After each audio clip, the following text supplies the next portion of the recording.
Assalamualaikum warahmatullahi wabarakatuh. Jumpa lagi dengan saya di channel Makoding.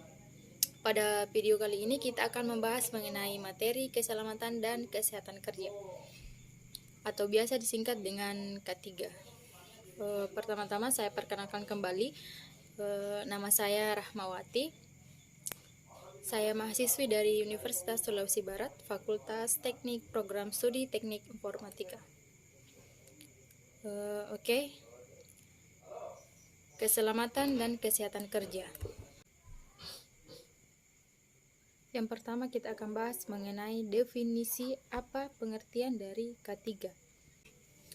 Adapun definisi dari K3 yaitu keselamatan kerja adalah sebuah kondisi di mana karyawan terlindungi dari cedera yang disebabkan oleh berbagai kecelakaan yang berhubungan dengan pekerjaan. Kesehatan kerja dalam sebuah kondisi di mana para karyawan terbebas dari berbagai penyakit fisik dan emosional yang disebabkan oleh pekerjaan. Adapun sejarah dari K3 yaitu pada masa purbakala abad 17 sebelum Masehi, Raja Hammurabi mengatur peraturan kecelakaan pada pekerjaan bangunan 5 abad. Kemudian pada zaman Mosai kemudian meluas ke Yunani, Romawi, dan lain-lain. Adapun prinsip dari K3, setiap pekerjaan bisa dilakukan dengan selamat. Kecelakaan pasti ada sebabnya. Penyebab kecelakaan harus dicegah atau ditiadakan. Mengetahui pekerjaan yang akan dilakukan, mengetahui langkah atau tahapan pekerjaan tersebut, mengetahui bahaya dari pekerjaan yang dilakukan. Kemudian ada latar belakang dibutuhkannya ketika di dunia industri. Poin pertama yaitu setiap aktivitas industri selalu mengandung bahaya dan risiko keselamatan. Poin kedua, bahaya dan risiko tersebut akan menimbulkan konsekuensi. Kemudian poin ketiga, apabila K3 tidak dikelola dengan baik akan menimbulkan loss. Definisi secara filosofi, definisi K3 yaitu suatu pemikiran dan upaya untuk menjamin keutuhan dan kesempurnaan baik jasmania dan rohania, tenaga kerja pada khususnya dan manusia pada umumnya, hasil kerja dan budayanya menuju masyarakat adil dan makmur. Sedangkan definisi secara keilmuan, pengetahuan dan penerapannya dalam usaha mencegah kemungkinan terjadinya kecelakaan, kemudian ada penyakit akibat kerja, kebakaran, dan pencemaran lingkungan. Sedangkan secara etimologi merupakan suatu upaya perlindungan agar tenaga kerja dan orang lain yang memasuki tempat kerja selalu dalam keadaan selamat dan sehat selama melakukan pekerjaan di tempat kerja, maupun sumber dan proses produksi dapat digunakan secara aman dan efisien dalam pemakaian. Dibentuknya K3 tentu ada tujuan di dalamnya. Adapun poin pertama dari tujuan K3 itu sendiri, yang pertama, melindungi dan menjamin keselamatan pekerja serta semua orang lain yang berada di tempat kerja. Poin kedua, sumber produksi terpelihara dan dipergunakan secara aman dan efisien. Poin ketiga ada sebagai alat untuk mencapai derajat kesehatan tenaga kerja setinggi-tingginya untuk kesejahteraan tenaga kerja. Poin keempat, sebagai alat untuk meningkatkan produksi yang berlandaskan kepada meningginya efisiensi dan daya produktivitas faktor manusia dalam produksi. Di dalam K3 tentu ada dasar-dasar hukum yang mengatur K3. Yang pertama ada Undang-Undang Nomor 23 Tahun 1992 tentang Kesehatan, di mana undang-undang ini menyatakan bahwa secara khusus perusahaan berkewajiban memeriksakan kesehatan badan, kondisi mental, dan kemampuan fisik pekerja yang baru maupun yang akan dipindahkan ke tempat kerja baru sesuai dengan sifat-sifat pekerjaan yang diberikan kepada pekerja, serta pemeriksaan kesehatan secara berkala. Kedua ada Undang-Undang Nomor 13 Tahun 2003 tentang Ketenagakerjaan, di mana undang-undang ini mengatur mengenai segala hal yang berhubungan dengan ketenagakerjaan, mulai dari upah kerja, jam kerja, hak maternal, cuti, sampai dengan keselamatan dan kesehatan kerja. Kecelakaan kerja. Kecelakaan kerja yang terjadi berhubung dengan hubungan kerja, termasuk penyakit yang timbul karena hubungan kerja. Demikian pula kecelakaan yang terjadi dalam perjalanan berangkat dari rumah menuju tempat kerja itu adalah salah satu contohnya. Kemudian pulang ke rumah melalui jalan yang biasa atau wajar dilalui. Adapun penyebab dari kecelakaan dalam bekerja yaitu tindakan karyawan yang tidak aman. Tentunya ada tanggung jawab pengawas, kemudian ada tindakan atau kelakuan karyawan. Kemudian penyebab kedua ada kondisi kerja tidak aman. Yang menyebabkan itu adalah alat atau perlengkapan yang tidak aman. Kemudian ada keadaan yang tidak aman. Kemudian penyebab ketiga yaitu di luar kemampuan manusia. Tentunya ini terjadi karena kehendak oleh Tuhan Yang Maha Esa. Adapun penyebab kecelakaan kerja lainnya, diantaranya hazard. Hazard adalah sumber bahaya potensial yang dapat menyebabkan kerusakan. Kemudian ada danger, merupakan tingkat bahaya dari suatu kondisi di mana atau kapan muncul sumber bahaya. Danger adalah lawan dari aman atau selamat. Harm adalah kerusakan atau bentuk kerugian berupa kematian, cedera, sakit fisik atau mental, kerusakan properti, kerugian produksi, kerusakan lingkungan, atau kombinasi dari kerugian-kerugian tadi.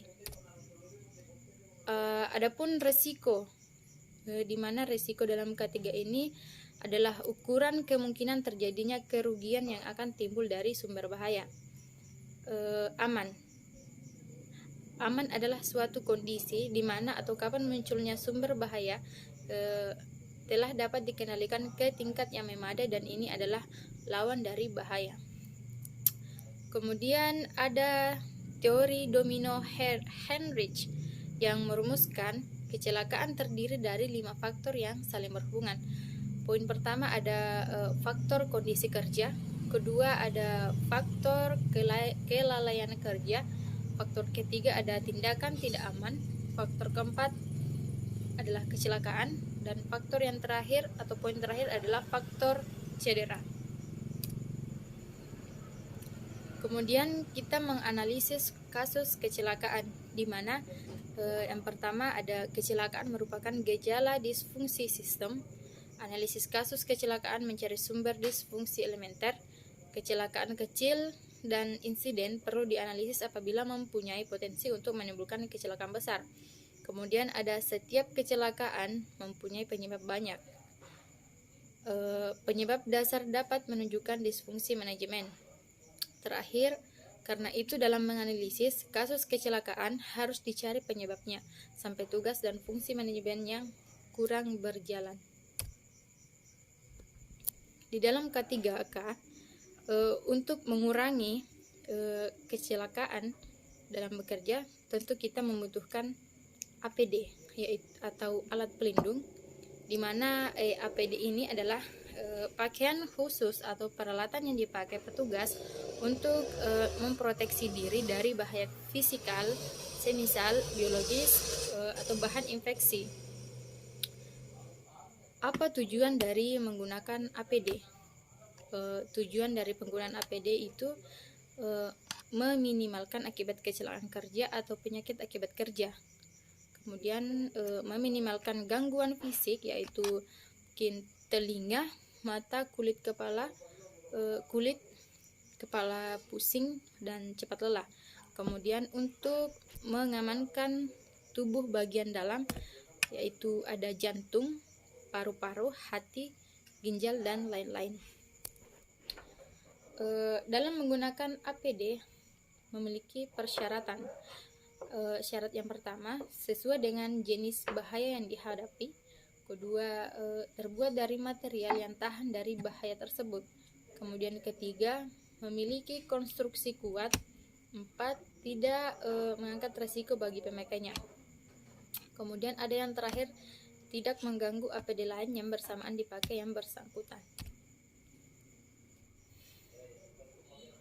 Adapun dalam K3 terdapat juga yang namanya B3. Apa itu B3? B3 adalah bahan beracun dan berbahaya. Berdasarkan Undang-Undang Nomor 32 Tahun 2009 tentang Perlindungan dan Pengelolaan Lingkungan Hidup, limbah bahan berbahaya dan beracun yang selanjutnya disebut limbah B3 adalah sisa suatu usaha dan atau kegiatan yang mengandung B3, bahan beracun dan berbahaya. Adapun dasar hukum dari B3, pertama ada Undang-Undang Nomor 1 Tahun 1970 tentang Keselamatan Kerja. Kemudian undang-undang kedua ada Undang-Undang Nomor 23 Tahun 1992 tentang Kesehatan. Undang-undang ketiga ada Undang-Undang Nomor 23 Tahun 1997 tentang Pengelolaan Lingkungan Hidup. Undang-undang keempat ada Peraturan Pemerintah Republik Indonesia Nomor 74 Tahun 2001 tentang Pengelolaan Bahan Berbahaya Beracun. Kemudian yang terakhir, dasar hukum yang terakhir adalah Peraturan Pemerintah Republik Indonesia Nomor 472 Menkes per 5 1956 tentang pengamanan bahan berbahaya bagi kesehatan. Adapun bahan beracun dan berbahaya atau B3 berdasarkan Undang-Undang Nomor 32 Tahun 2009 tentang Perlindungan dan Pengelolaan Lingkungan Hidup, limbah dan bahan berbahaya dan beracun yang selanjutnya disebut limbah B3 adalah sisa suatu usaha atau kegiatan yang mengandung B3. Sumber, jenis, dan kategorisasi dari B3. Limbah B3 menurut PP nomor 12 tahun 1995 dikategorikan dalam dua kelompok, yaitu berdasarkan sumbernya dan berdasarkan karakteristiknya. Yang pertama, kategori limbah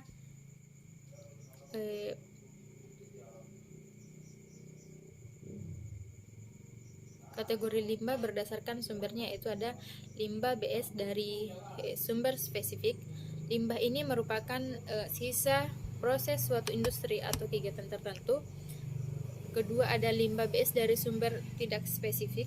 Limbah ini tidak berasal dari proses utama suatu kegiatan industri. Contohnya kegiatan pemeliharaan alat, pencucian, korosi, pelarut perak, dan pengemasan.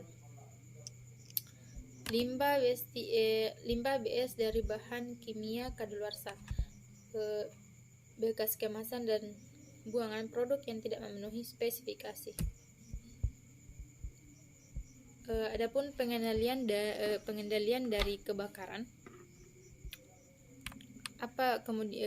Pertama kita bahas yaitu mengenai definisi dari kebakaran itu sendiri, di mana kebakaran adalah api yang tidak terkendali. Kebakaran terjadi karena 3 unsur, yaitu bahan bakar atau BBM, udara, dan titik nyala. Kebakaran hanya terjadi jika ketiga unsur tersebut bertemu. Api adalah suatu reaksi kimia yang merupakan hasil bertemunya unsur oksigen O2, bahan bakar, dan panas. Ketiga elemen tersebut dikenal dengan segitiga api. Yang pertama ada bahan bakar padat, di mana bahan bakar padat adalah bahan bakar yang mudah terbakar dalam bentuk padat. Kemudian bahan bakar cair merupakan bahan yang cukup untuk ditangani, apalagi yang bersifat korosif, mudah meledak, dan mempunyai berat jenis lebih kecil dari air. Kemudian ada yang ketiga, yaitu bahan bakar gas, di mana ini merupakan bahan yang sangat berbahaya karena bahan ini mudah meledak jika terjadi peningkatan suhu, peningkatan tekanan, dan tekanan benturan. Kemudian adapun klasifikasi kebakaran. Poin pertama, kebakaran kelas A adalah kebakaran yang disebabkan oleh benda padat, misalnya kertas, kayu, plastik, karet, busa, dan lain-lain. Poin kedua, ada kebakaran kelas B adalah kebakaran yang disebabkan oleh benda-benda mudah terbakar berupa cairan, misalnya bensin, solar, minyak tanah spiritus, alkohol, dan lain-lain. Poin ketiga adalah kebakaran kelas C, kebakaran yang disebabkan oleh perlengkapan listrik, seperti motor, generator, kabel, saklar, PHB, dan peralatan elektronik. Poin keempat ada kebakaran kelas D, adalah kebakaran yang berupa logam seperti zinc, magnesium, serbuk aluminium, sodium, titanium, dan lain-lain. Adapun alat yang dipakai untuk memadamkan api ringan atau APAR adalah alat yang dapat dijinjang atau dibawa, dioperasikan oleh satu orang berdiri sendiri, mempunyai berat antara 0,5 kg sampai 16 kg dan digunakan pada api awal. Maksud dari pemadaman api ringan yaitu dengan mengenal berbagai jenis media pemadam diharapkan dapat memilih media pemadam yang tepat dari suatu klasifikasi kebakaran tertentu. Tujuan, dengan ketetapan memilih media pemadam, maka akan dapat dicapai pemadam kebakaran yang efektif dan efisien. Ketiga, ada jenis media pemadam. Ada jenis basah, dimanapun pertama ada air, 2 busa, kemudian ada media jenis kering. Yang pertama ada dry powder, 2 CO2, 3 halon. Adapun beberapa persyaratan teknik APAR. Yang pertama ada tabung harus dalam keadaan baik. Kemudian kedua, etiket harus dapat dibaca dan dimengerti dengan jelas. Ketiga, segel harus dalam keadaan utuh. 4, selang harus tahan tekanan tinggi dan dalam keadaan baik. 5, tutup harus dalam keadaan baik dan terpasang dengan erat. 6, belum lewat masa kadaluarsa. 7, penematan sesuai risiko kebakaran. Selain dari persyaratan teknik APAR, ada pula kegagalan APAR. Yang pertama, apa yang menyebabkan? Yang pertama ada jenis tidak sesuai, kedua ukuran tidak sesuai, 3 macet atau tidak berfungsi, 4 salah penempatan, dan kelima kegagalan oleh petugas.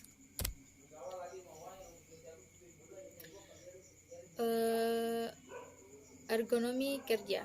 Pengertian dari ergonomi menurut Harpanis yang dikutip oleh Sanders mengatakan ergonomi adalah suatu cabang ilmu yang sistematis untuk memanfaatkan informasi mengenai sifat, kemampuan, keterbatasan, dan karakteristik manusia lainnya untuk merancang alat mesin, pekerjaan, sistem kerja, dan lingkungan, sehingga orang dapat hidup dan bekerja pada sistem itu produksi efektif, aman, dan menyenangkan.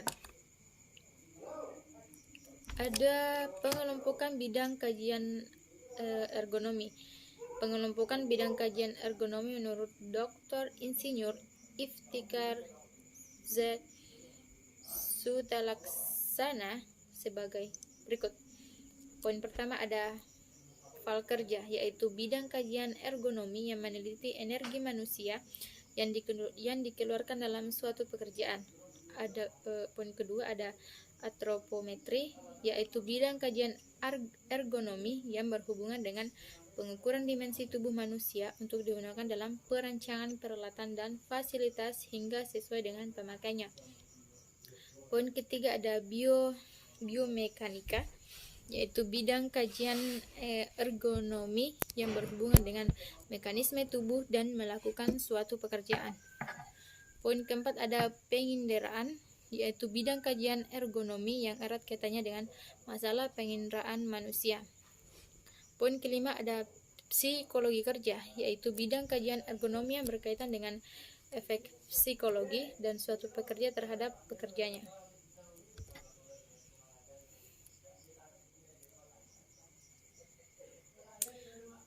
Adapun prinsip dari penerapan ergonomi, yaitu bentuk dan ukuran alat serta fasilitas agar disesuaikan dengan bentuk dan ukuran tubuh tenaga kerja, menghindari kontraksi statis sedapat mungkin, tak melebihi 15% kekuatan maksimal, Usahakan posisi dan sikap tubuh yang alami waktu bekerja. Adapun faktor bahaya fisik, faktor-faktor bahaya lingkungan kerja yaitu faktor fisik, faktor kimia, faktor biologi, dan faktor ergonomi. Jenis faktor bahaya fisik yaitu bisingan, semua suara yang tidak dikehendaki yang bersumber dari alat-alat produksi yang dapat menimbulkan gangguan pendengaran. Jenis kebisingan yaitu kebisingan kontinu, kebisingan terputus-putus, dan impulsif. Kemudian faktor yang kedua ada getaran, faktor ketiga pencahayaan, faktor keempat ada tekanan udara dan iklim kerja. Mungkin hanya itu yang bisa saya sampaikan pada video kali ini mengenai kesehatan dan keselamatan kerja dalam bekerja. Sampai jumpa di video selanjutnya. Semoga apa yang saya paparkan atau saya sampaikan pada video kali ini semoga bisa bermanfaat untuk teman-teman sekalian. Saya akhiri. Assalamualaikum warahmatullahi wabarakatuh. Jangan lupa like, komen, subscribe. Oke, sampai jumpa. Assalamualaikum warahmatullahi wabarakatuh.